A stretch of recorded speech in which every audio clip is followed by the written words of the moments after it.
Assalamualaikum warahmatullahi wabarakatuh. Ketemu lagi dengan saya Kling Lele. Di video kali ini saya akan menjawab beberapa pertanyaan daripada sahabat kita mengenai soal probiotik. Dan di satu video saya membuatkan tutorial yaitu cara pembuatan probiotik yang mengembangbiakan salah satu bakteri daripada Yakult. Dan pertanyaannya beliau seperti ini, bisa nggak probiotik itu untuk fermentasi air atau untuk penyediaan air? Oke, lebih kurang seperti itulah. Dan untuk sahabat yang baru menemukan channel ini, jangan lupa subscribe, like, komen juga, dan aktifkan juga tombol notifikasinya supaya sahabat tidak ketinggalan di mana saya mengupload video-video baru dan kita bisa berbagi. Dan mudah-mudahan bermanfaat juga tentunya. Oke, sebelum kita membahas lebih jauh lagi, intro dulu.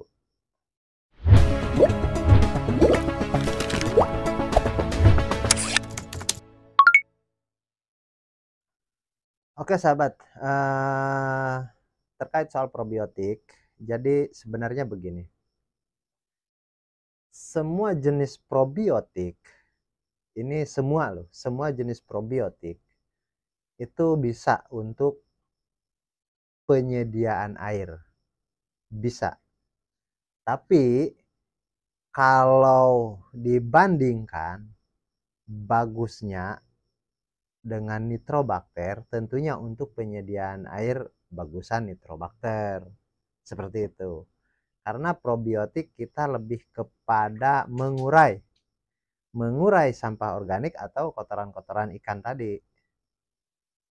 Jadi maksud daripada probiotik itu mengurai sampah organik atau kotoran-kotoran daripada kotoran ikan tadi. Lain dengan nitrobakter. Kalau nitrobakter itu enggak mempunyai kemampuan untuk mengurai atau mengurai kotoran ikan. Nitrobakter itu enggak punya kemampuan seperti itu. Nitrobakter itu hanya bisa mengubah amonia menjadi nitrit, seperti itu.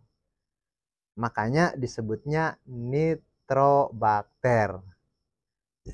Itu maksudnya. Jadi kalau untuk penyediaan air bisa-bisa saja, meskipun belum ada ikannya, bukan dalam arti nitrobakter itu dikhususkan untuk mengurai kotoran saja, bukan juga.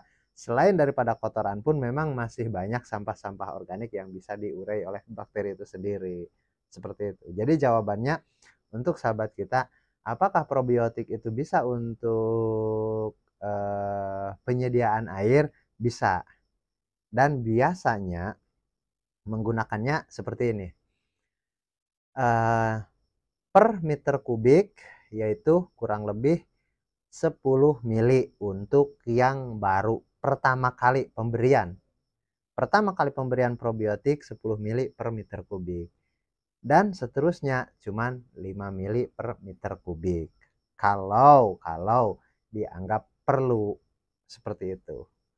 Tapi kalau sekiranya ini sudah bagus, nggak ada amonianya lagi ataupun airnya pokoknya bagus lah karena kapasitas tebarnya pun nggak padat, kesananya nggak dikasih lagi, nggak apa-apa. Memang kalau saran saya yang kita bisa hemat lah seperti itu, meskipun probiotik, meskipun bikin sendiri seperti itu. Dan untuk penggunaannya yang tadi saya bilang, probiotik itu 10 mili per kubik air, dan sahabat jangan lupa juga tambahkan molase karena itu salah satu makanan daripada probiotik itu sendiri sebelum bekerja di air yang kita sediakan. Jadi cara kerjanya seperti itu dan pengaplikasiannya seperti itu. Sahabat tambahkan molase dan air, kasih probiotik 10 mili per meter kubik untuk pertama kali pemberian. Dan kalau kesananya mau dikasih lagi 5 mili. Dan untuk molasenya berapa? Molase sebenarnya nggak kayak probiotik. Mau 2 kali lipat dari probiotik takarannya pun sama, boleh. Mau 1 banding 1, contoh probiotiknya 10 mili. molasenya 10 mili, itu pun boleh seperti itu. Tapi yang bagusnya 2 kali lipat, molase 20, probiotiknya 10, seperti itu. Yang bagusnya sih seperti itu. Oke, sejauh ini sahabat paham? Jadi kalau pertanyaannya boleh, boleh. Terus probiotik apa saja sih yang boleh? Semua jenis probiotik. Kalau sahabat membeli dari toko-toko yang ditulis di situ probiotik, nah itu bisa. Ataupun nitrobakter, nah itu pun lebih bagus lagi. Seperti itu.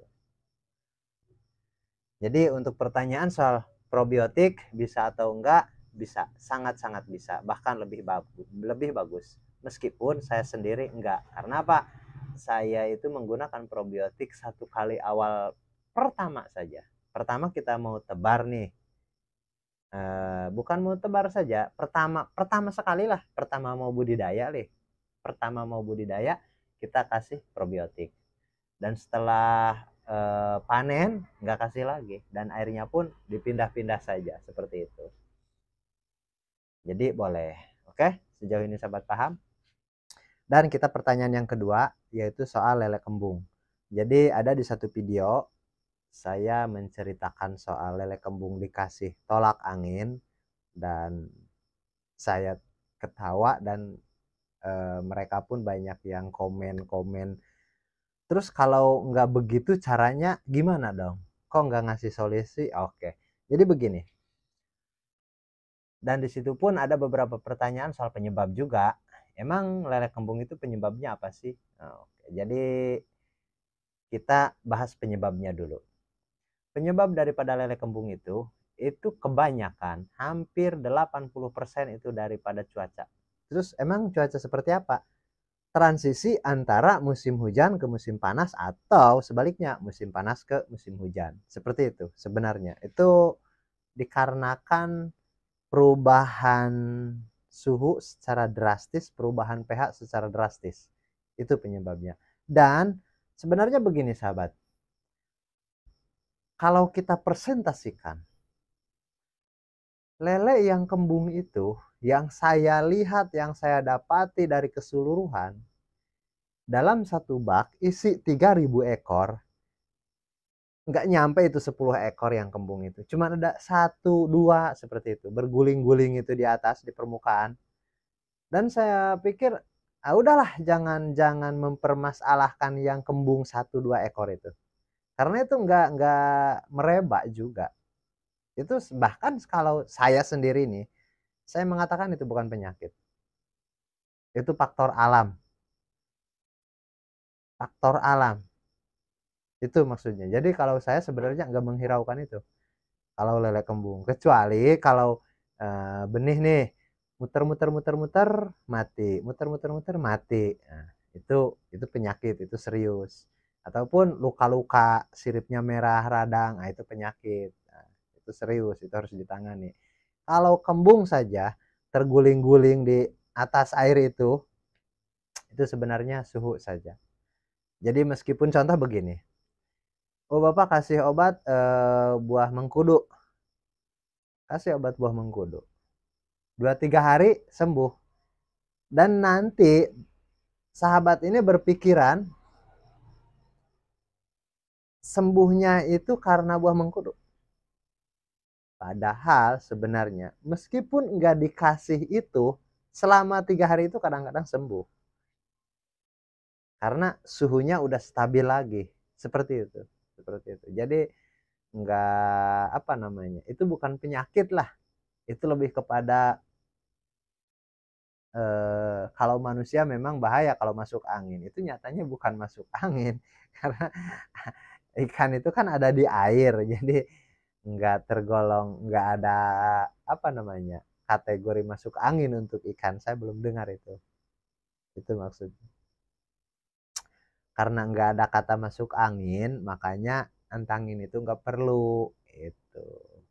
Itu saya hanya membahas waktu video yang kemarin.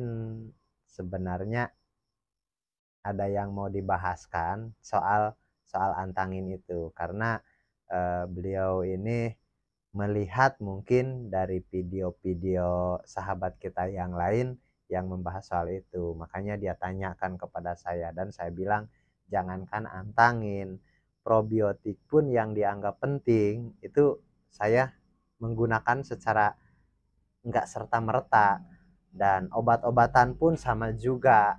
Bahkan kalau untuk saya sendiri saya nggak menggunakan obat-obatan, obat apapun itu. Kecuali untuk binaan-binaan yang belum maher, memang harus didorong juga kita menggunakan obat-obatan, kita menggunakan probiotik, kita menggunakan apa macem-macem lah tujuannya sambil belajar. Dan untuk kedepannya kalau sudah paham, barulah kita putuskan daripada ketergantungan obat-obatan ataupun ketergantungan kepada probiotik dan lain sebagainya. Seperti itu. Jadi kesimpulannya untuk lele kembung yang saya dapati itu sebenarnya bukan penyakit serius. Jadi pokoknya buktikan saja.